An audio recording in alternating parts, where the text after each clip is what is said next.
Welcome guys to the Elite Classic 2nd edition. This time have Beasty playing as the Mongols in the color yellow against his opponent Puppypaw in the color red playing as the Holy Roman Empire.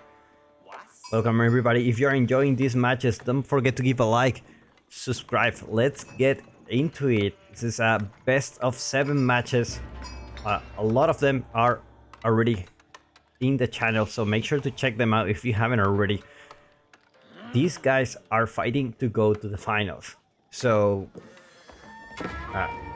we have seen a great performance for both players along the tournament, and I'm just really curious to see how this one's gonna turn out, because I think it's a really tough match for the Mongols just because of the timing. And it's really funny that the scouting pattern for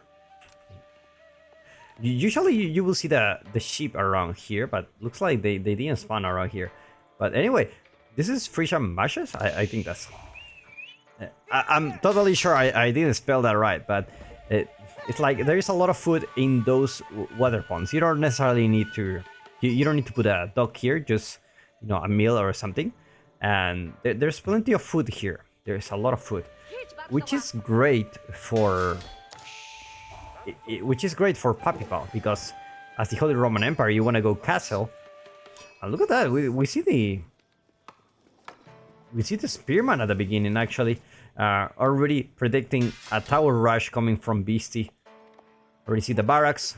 Gonna put the spearman here, so already one step ahead when it comes to denying what your opponent will do.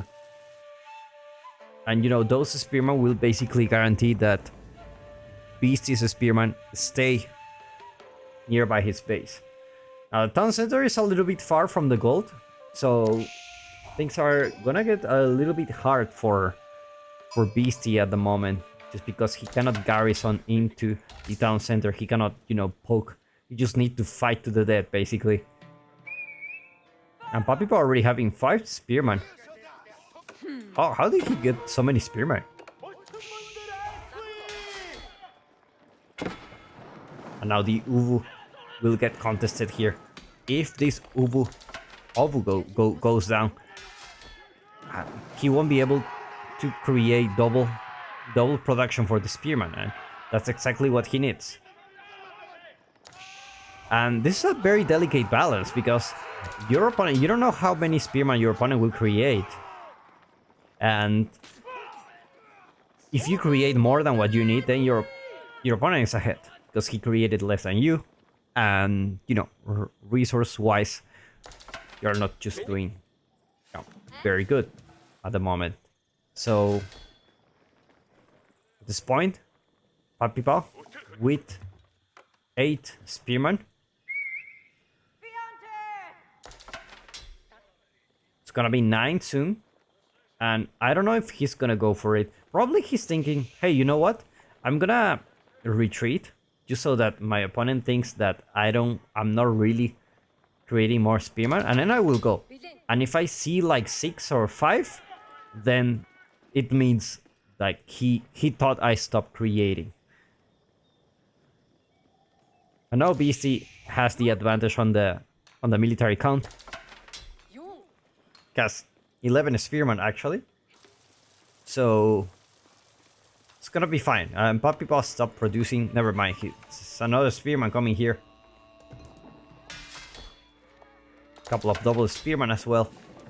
Now the Khan will return with a sheep. 13 sheep. Meanwhile, let's take a look at Puppypaw's, how much sheep he got. He got 17 sheep.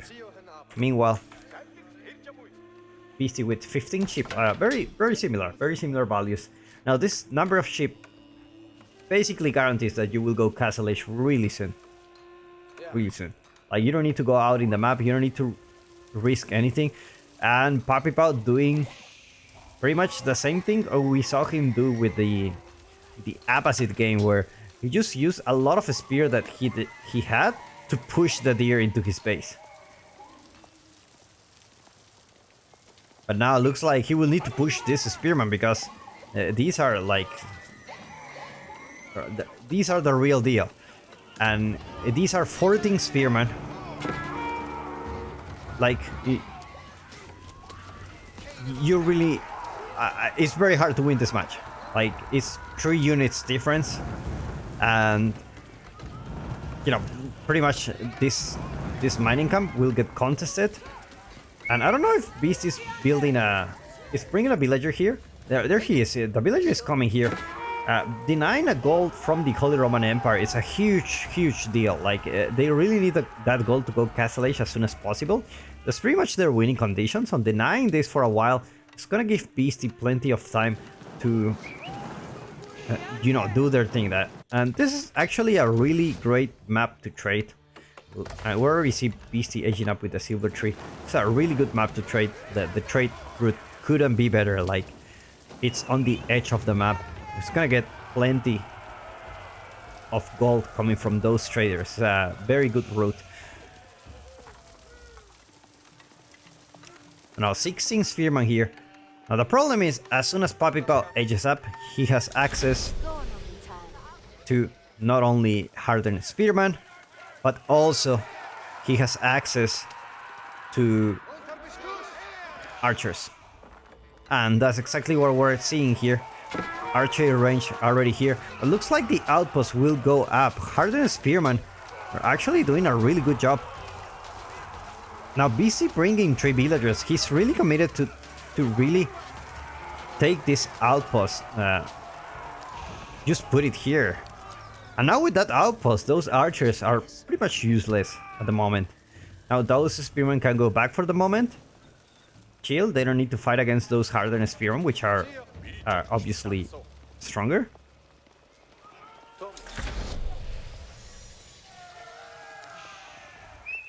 Now Beasty reach the feudal age. Look at that. Look at that. A pasture here. And gonna get the silver tree. Hopefully we will see that trade going. Let's take a look at the income per minute. It's like Puppypaw will go for a lot of archers here.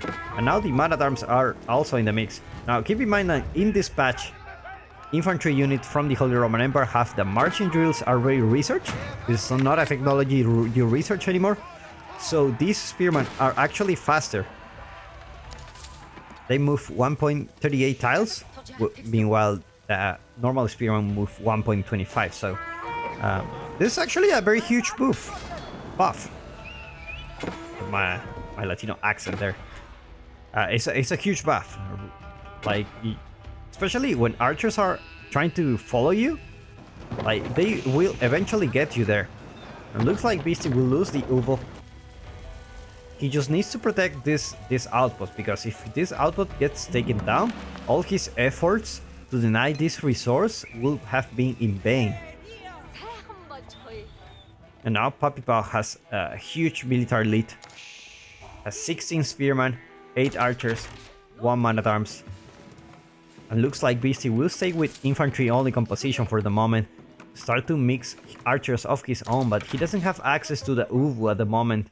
So he's gonna have a hard time just massing out those infantry units.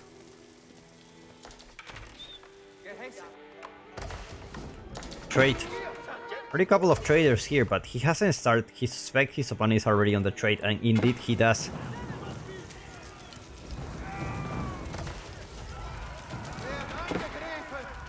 And looks like Puppypaw is committed to take down this outpost, and looks like he will. He will definitely take it out. These are enough units.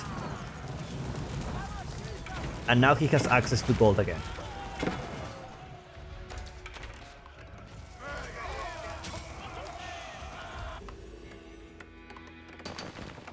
Beasty building the Uvu again. He needs that double production. He needs that stone. Like it's a very important building, especially for, I mean, in a situation like this where your opponent is massing more units than you, you really need the stone to catch up. Looks like the spearman will go for it again. Archers not in big numbers for Beasty, but he's fighting under the outpost. The outpost still doing some damage here. Archer numbers for Puppypaw decreasing, but so does the archer numbers for Beasty. Only 5 at the moment here. 3 archers left. Looks like this outpost has in placement now, but looks like it's gonna go down. Beasty not taking the villagers out to manage to take them out to repair, but not enough time. And now the early man at arms is here. Oh, it's a big boy. And Beasty taps out. Well played by these 2 players. And we will see you in the next match of this best of 7.